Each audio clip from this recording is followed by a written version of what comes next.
తెలుగువారి పెళ్ళి ఇలవైకుంఠమే మళ్ళీ సంప్రదాయమే సౌందర్యంగా సాగుతున్న పెళ్ళి ఇది తెలుగువారి పెళ్ళి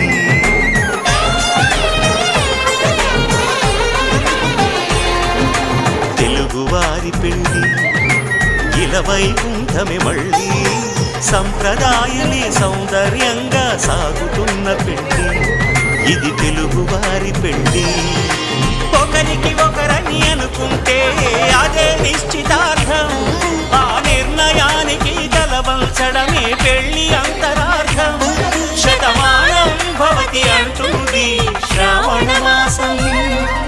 శ్రావణ మాసం శ్రావణ మాసం తెలుగువారి పెళ్ళి ఇలవైకుంఠమే మళ్ళీ సంప్రదాయమే సౌందర్యంగా సాగు